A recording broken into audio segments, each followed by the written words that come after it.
Okay, everyone. So, of course, as usual, please sound off in the comments. What information do you have? What are your thoughts? What are your perspectives? How could we get people to be more empathetic? Because I know my subscribers, you all are intelligent, you're smart, you're mentally mature, you are emotionally mature. That's really the term that I was looking for. Enough to say that I'm going to try to put myself in this person's shoes who has experienced these horrific incidents and try to look at it from their perspectives. And I'm sure many of you have experienced something to the effect of what I speak about on my YouTube channel. And blessings, healing goes out to you that have, and thank you for your appreciation and your support for those who have not experienced but are empathetic enough to support survivors. Which brings me now to Simone Biles. So, of course, the Tokyo Olympic Games wrapped semi-recently this year, 2021, and it was supposed to happen in 2020, but because of a little virus, it just halted a whole lot of stuff, including the Olympics. And when Simone Biles is performing this year, and she's doing amazing, and apparently she felt like she was not achieving her goals, she announced that she was going to take some time off to take care of her mental health. Now, I read many theories of what that meant. One specific theory that I seem to have come across very often was something dealing with her brother or family member, or maybe something was going on in her family.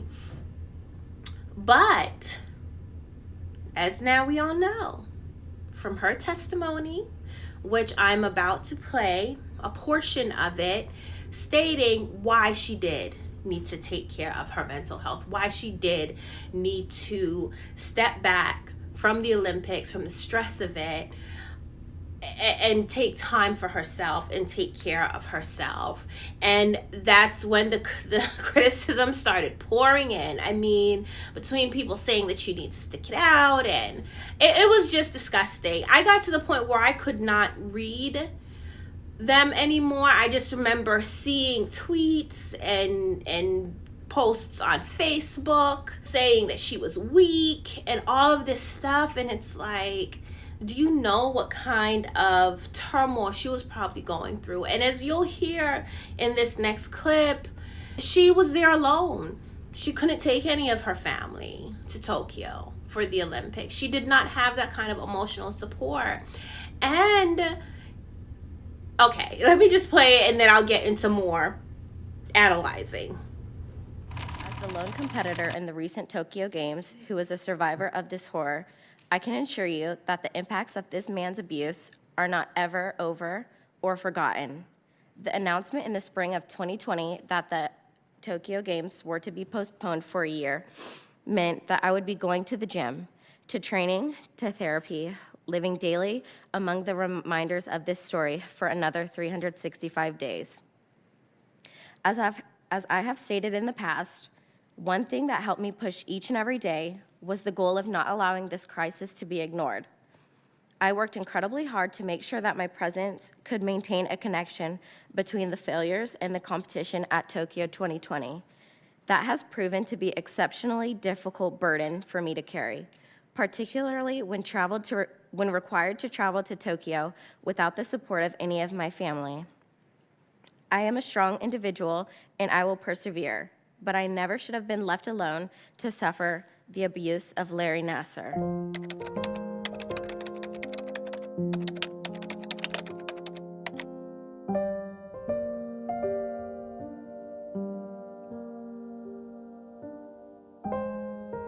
That's a strong woman. That's a strong woman, and they all are. They all are, because not only Are they going up against, or have they went up against their victimizer, their abuser? They're now taking on the FBI. They're now taking on USA Gymnastics. I'm sure there is the fear of their careers being affected. You know, one of the gymnasts is a retired gymnast, but Simone Biles clearly is active. And I have a theory. The things that she was saying when she commented on how the Olympics being put off meant that she had another 365 days to go to the gym, to go through therapy before she could, put this whole thing to rest. What did that mean exactly? Y'all want to hear my theory? My theory is that the U.S. Olympic organization, whatever governing bodies that manage these gymnasts, decided to put off the hearings, the testimonies, and everything associated with investigating the FBI and holding them accountable for enabling this sick man and everything that he was doing all of this time. They put it off until after the Olympics. I feel like that's what she was alluding to. She did not say it exactly, but she was alluding to, because why else would she need, once it was announced that the Olympics was being postponed, what connection did that have for her and the testimony that she had to give, and preparing for the testimony and being able to say, okay, now this is done. This is done. This is over with, as far as the public, as far as the legal system, the judicial system. Her job is done. So that's my theory. I think that for publicity reasons, they decided to keep it hush until after the Olympics. And then once that was over, they went into court proceedings. Now, we could say, as in the case of, yes, my father, and in the case of the Jeffrey Epsteins and the Weinsteins and the R. Kellys of the world, who were molesting, abusing, raping, just... Okay, people, just give me a moment, because they could only do what they did for so long, to the capacity that they was doing it, if they had help. That is the only way. That is the only way. Now, we can talk about them being in some form of position of power where then people aren't questioning them. Okay, that is a good point. But you cannot tell me, and I mean, as we see with this, these young ladies reported this man from way back when. And somebody, maybe it was another pedophile, I don't know, but maybe they felt like they had something to lose, or it would be a stain on their whatever. They decided to help this man by covering it up and allowing him to continue doing what he was doing. Now, there was something that I mentioned about the father of one of the victims who did not believe their daughter when she told him and kept telling him that Larry Nassar was molesting her. He killed himself. He killed himself because he just could not deal with the guilt that came with this whole time. His daughter was telling him, like, look, this man is molesting me, this man is hurting me, and he was still bringing her to be checked out. And one of the things that Larry Nassar was convicted of in all of the possessions of child pornography was him actually molesting some of the children. So yeah, I can't even think, I can't fathom the thought process of these sick people. And then there are the people like my mother, like some of my father's friends, like R. Kelly's manager, who not only enable by turning a quote-unquote blind eye, but actually helps facilitate. I mean, there was that guy, one of R. Kelly's managers, who was actually going and picking the girls up. What is that? What is that? So you decide that, well, you're not actually doing the act, but hey, if you bring the package signed, sealed, deliver the package signed and sealed, you're absolved of any kind of association from it. You know, I don't get it. How is someone, when they see something, they should say something, but maybe they're intimidated, maybe they were abused as well. I don't know.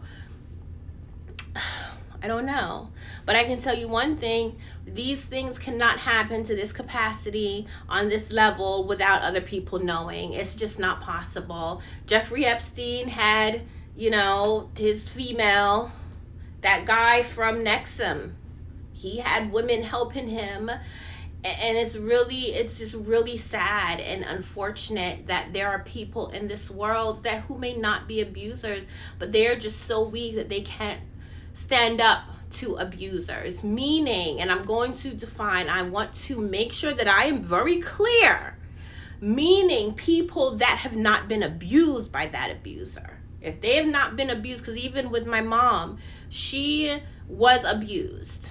She was an abused woman. So I could, understand some of her decisions. I might not agree, but I can understand how she could come to certain decisions.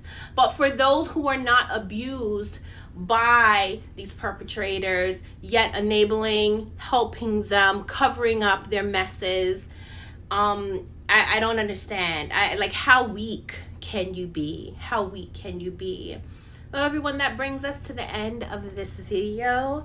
Again, if you have any thoughts, please sound off in the comments.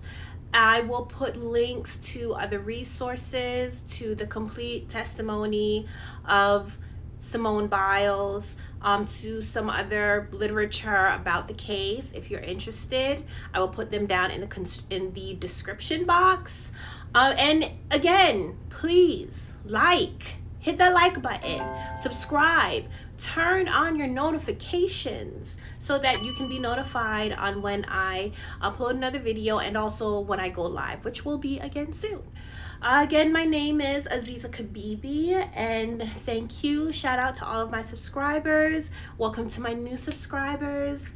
And for all the survivors, I wish you continued healing on your journey. And for everyone watching, at the sound of everyone watching, be blessed, for you are a blessing. Bye.